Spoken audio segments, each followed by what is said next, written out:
Hello, everyone. Juxtaposition here. This will be The Ghosts of Benedict Canyon, Part 2, entitled Footnotes. Just wanted to give you a couple of details about this triple homicide that was reported at about 2:30 a.m. Saturday morning in Beverly Crest, North Canyon, Benedict Canyon area off Benedict Canyon Drive on Ellison Drive, which is a cul-de-sac, and if you follow Ellison Drive all the way back to the dead end, you'll come to 2799 Ellison Drive. And this is where three black women were murdered by semi-automatic weapons, probably rifles, allegedly. Don't have any proof.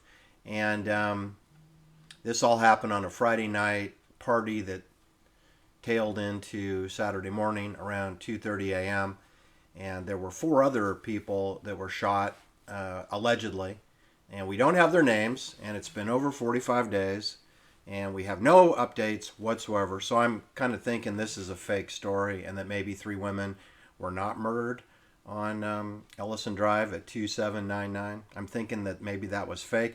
Another reason I think it's fake is, of course, we have crisis actors involved, and I wanted to be real specific.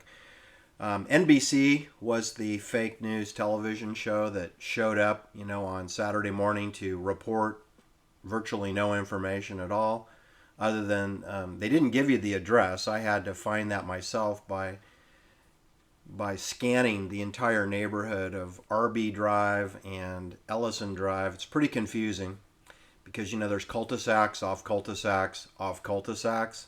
And that's the situation here. This property is more or less down the hillside and about 300 yards to the west of Jack Nicholson's compound, which is made up of three homes.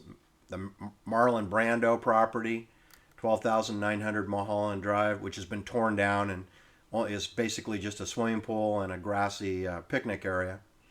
And then we have Jack Nicholson's proper home, which is 12,000 850 12850. That's where the Roman Polanski rape of a 13-year-old girl occurred back in 1977 in that house at 12,850 Mulholland Drive. And then we have 12,830, which is the home that was adjacent to the Jack Nicholson home that he's occupying and taking over now.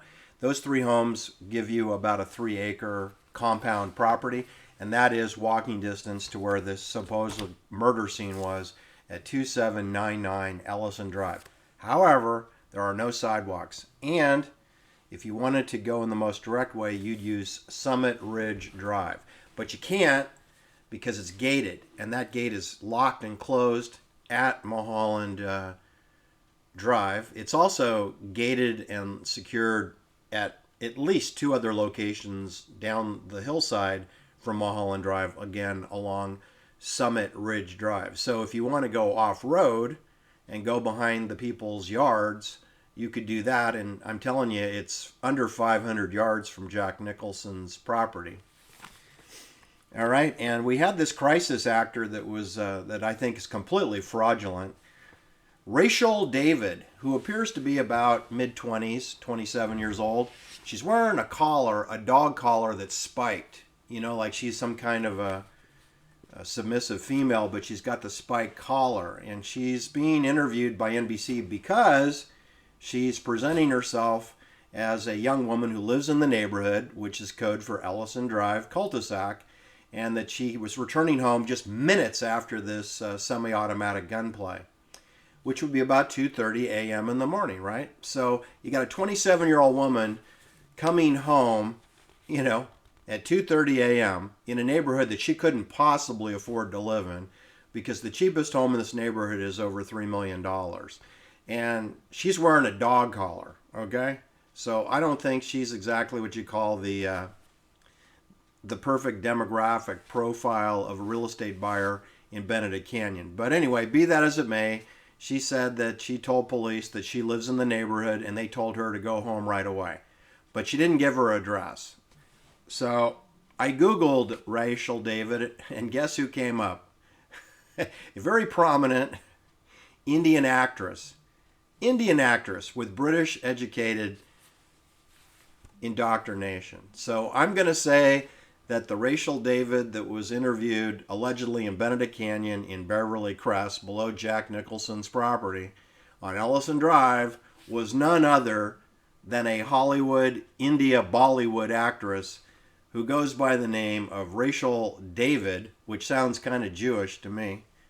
Anyway, I don't think she's a legitimate actress. I think she's a fake actress pretending to live on Ellison Drive when she probably really has a home in Bollywood, India, or in London, England, near the dramatic Academy of Dramatic Art.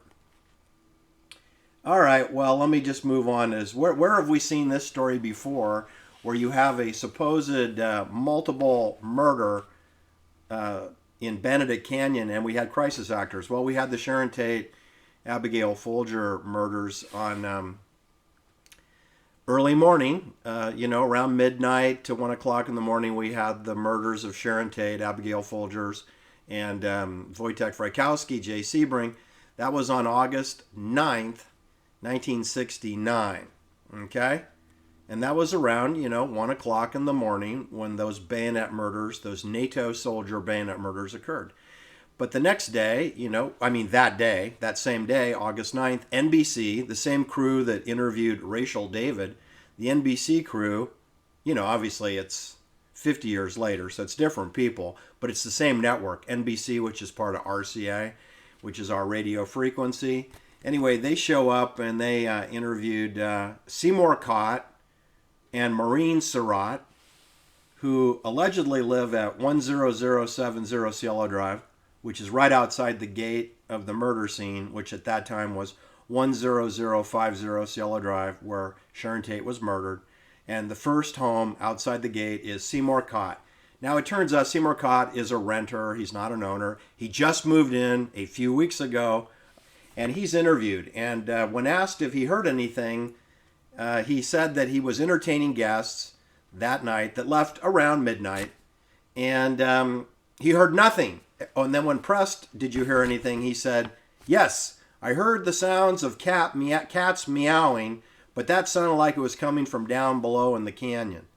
There are over 24 cats, stray cats, that live on the Cielo Drive murder scene, if you didn't know. But anyway, that's all he said. Then later, the next 24 hours, the Los Angeles Times reports that Mrs. Seymour Kott claims that she heard 3 to 4 shots. Clap, clap, clap. But she did not appear on the NBC interview, nor had she apparently communicated this vital information to her husband, Seymour Kott, who's appearing on NBC News Television. So what I'm going to say is the Los Angeles Times article where they quote Mrs. Seymour Kott, but don't reveal her name, and don't reconcile the fact that her husband is completely clueless about any sounds, because he said very emphatically he heard the meowing of cats, and that's it. And he was up. He was up at 12:15 a.m. Saturday morning, and he heard the meowing of cats, the meowing of kitty cats. Then NBC doesn't stop with him. They move right on to Maureen Serot, spelled S-E-R-O-T, Maureen Serot. She allegedly lives at 10088 Cielo Drive, which is the next door neighbor to Seymour Kott, and I sincerely doubt they know each other since neither one of them have lived there for very long. Maureen Serot hasn't lived there long. She said that's her stepfather's house. She let it fly that that's her stepfather's house, and that could be Jim Assam's father. Jim Assam is 15 years old. He's a Boy Scout involved with the law enforcement arm of the American Boy Scouts of America. I didn't know there was a law enforcement arm. Anyway, it appears that he lives at 10088 Cielo Drive. So I'm thinking that Jim Assam, age 15, is the step brother for Maureen Serot, who appears to be 18 years old. I'm going to post the interview of Seymour Kott, who appears to be 48 years old, and a new neighbor for Cielo Drive, cul-de-sac, which I call Bella, and Maureen Serot, age 18, who doesn't seem disturbed at all that there was 5 people murdered, 200 yards from where she lives. She claims she's returning home at 1 o'clock in the morning, and she had no problem making the corner, the almost 180-degree corner at the bottom of Cielo Drive, Bella Drive, and that torpedoes the testimony of Linda Kasabian, who claims she parked the Ford Galaxy tuna boat at the apex of that corner, making it impossible for any automobile whatsoever to make that corner in either direction, because all it takes is one car of any size to clog the road. It is like a bicycle lane. It is so narrow. It's unbelievably narrow. The Cielo Drive, Bella Drive, it's very narrow. So, and you should realize the Ford Galaxy is very supersized wide. But even if it was just a Mini Cooper, you would thwart anyone coming and going. You would clog that artery. So the Linda Kasabian testimony is false. She could never have parked the car there because Maureen Serot would never have been able to return home, claiming the only thing that she thought was odd was the light at the top of the hill near the gate was out. That's it. She didn't hear any meowing of cows. She didn't hear any rifle shots, which, by the way, you wouldn't hear much. It's around a bend, and the crime scene is in an amphitheater. But I want you to be careful when you watch the interview of Seymour Kott and Maureen Serot, because I believe that they're crisis actors. I believe they're the fake neighbors. Unfortunately, they didn't corroborate the poppycock story, which didn't really get put together for another 4 months, which was that the Manson family did it, that they did it, and the Linda Kasabian testimony is what put Charlie Manson into the gas chamber, which is a complete poppycock story, which wouldn't have been supported by Maureen Serot nor Seymour Kott, which would explain why they were never called as prosecution witnesses at the murder trial. In fact, they weren't even called at the grand jury hearing for the indictment of the Manson family, which included 6 people.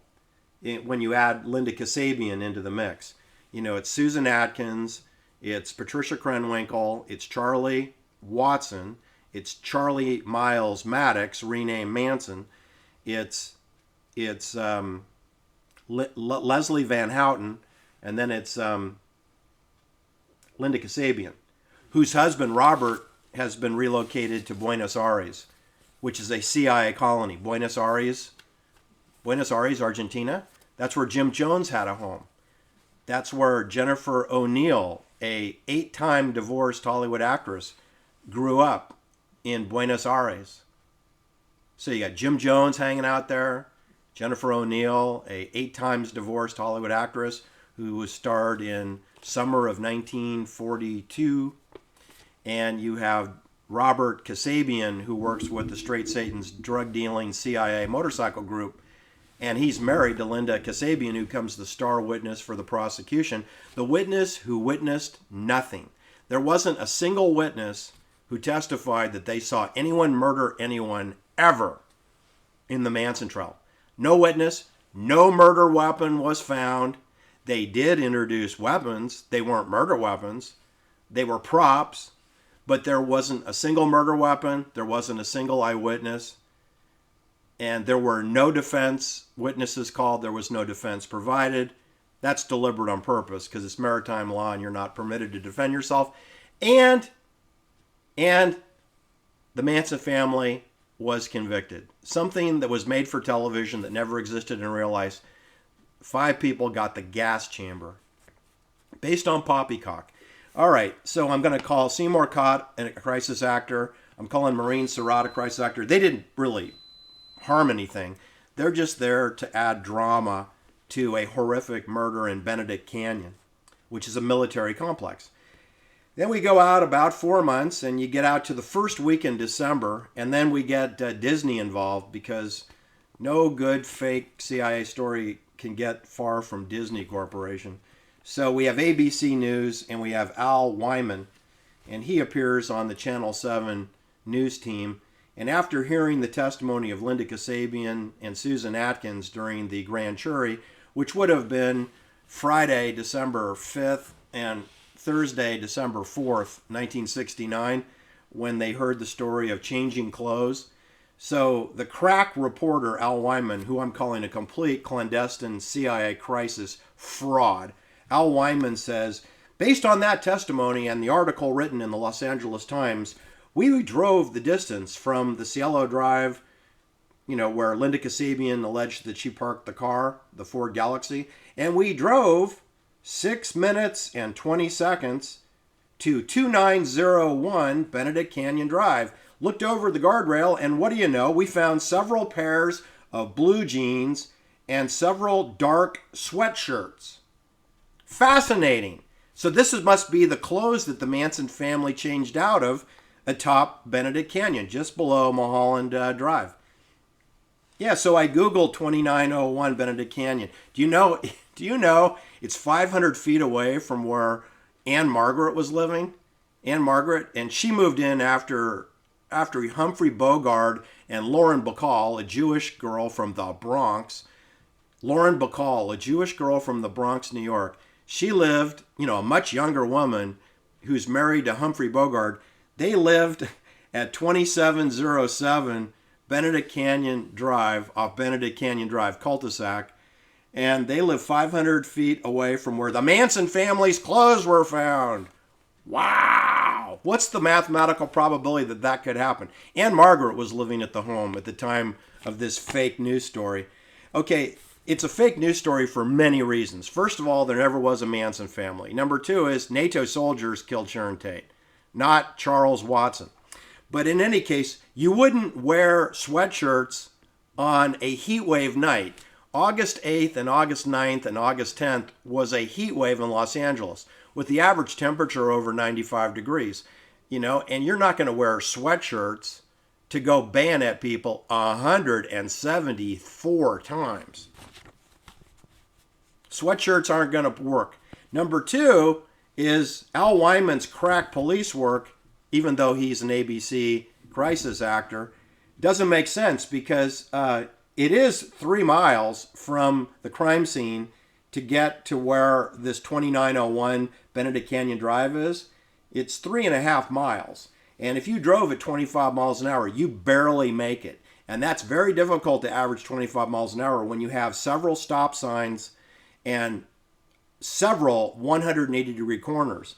So you're really pushing the envelope to do it in 6 minutes and 20 seconds. But according to the poppycock story that was presented at the grand jury hearing, which Al Wiman apparently forgot about, was that the story was not that the murderers fled, according to Linda Kasabian, and drove up to Mulholland Drive. That's not what happened. They drove to Portola Drive, 9870 Portola Drive, to be specific. That's right above the Jean Harlow house. That was on Easton Drive, and just the next cul-de-sac up Benedict Canyon is Portola Drive. And we have the manager of the Bel Air Golf Course Country Club, Rudolph Weber, lives at 9870 with his wife. And he testified at the grand jury that there were a group of hippies that used his garden hose, around 1 o'clock in the morning on August 9th, 1969. Now, if you're using a garden hose at 9870 Portola Drive and then you're changing out of your bloody clothes, it's another mile up the hill to get to 2901 Benedict Canyon Drive.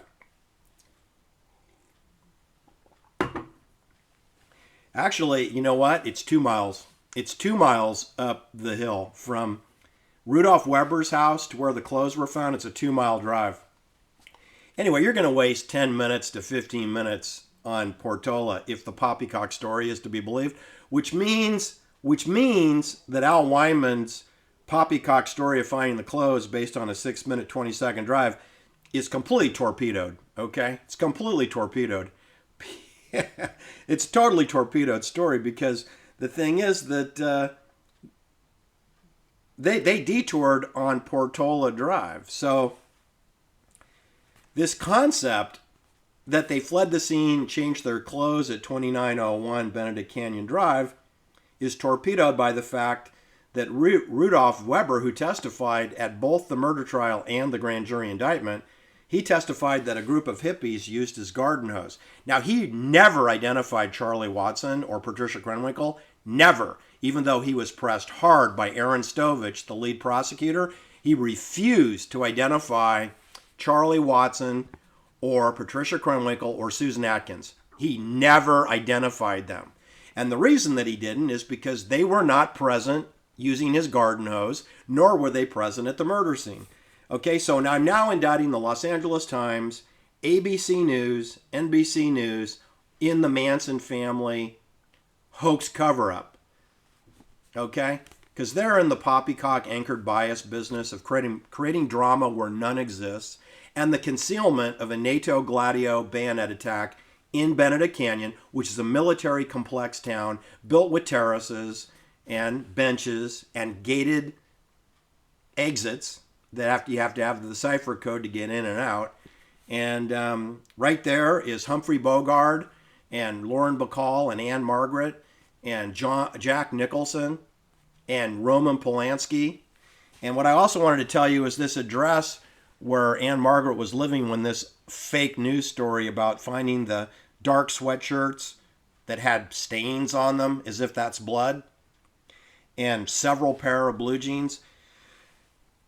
Her address was 2707. That's the Humphrey Bogart, Laurel Bacall, Ann Margret address, 2707. There's one other house on that cul-de-sac. There's only two homes. There's the home that Ann Margret lives, okay, today. And then there's 2709. Eddie Murphy lives there. There's two homes, two mailboxes and two homes at the end of that cul-de-sac. 2707 and 2709. Benedict Canyon Drive, off Benedict Canyon Drive, cul-de-sac. It's 500 yards away from the Manson family's clothes were found at 2901 Benedict Canyon Drive. You can ask Robert Helder about it if he's still alive. He was the lieutenant detective. No Columbo was he. He was no Columbo. Winifred Chapman was the fake housekeeper, the fake Polanski family housekeeper. The problem is Roman Polanski lives in Chelsea district of London, England, and Sharon Tate was living in Rome for the last 5 months, and she lives on Summit Ridge Drive and Easton Drive and on Wilshire Boulevard. She never lived at Cielo Drive. So Winifred Chapman, who lived over 16 miles away in downtown Los Angeles, who had to take two buses and then hitchhike 2 miles up the hillside to get there, she's the fake housekeeper, okay, to fake you out, to think that Roman Polanski and Sharon Tate lived in the Love House. Never did. They were never married. And it's just theater. It's pure theater. That's why you have crisis actors like Rachel David with the collar, the spiked collar, and she's telling you about some kind of a fake murder that happened on January 28th, 2023, where 3 black women were killed, but nobody knows who they are. And the media hasn't reported on the story in 45 days. So I guess it's fair to say it's as fake as Roman Polanski's marriage to Sharon Tate. Take care. Talk to you soon. Bye-bye.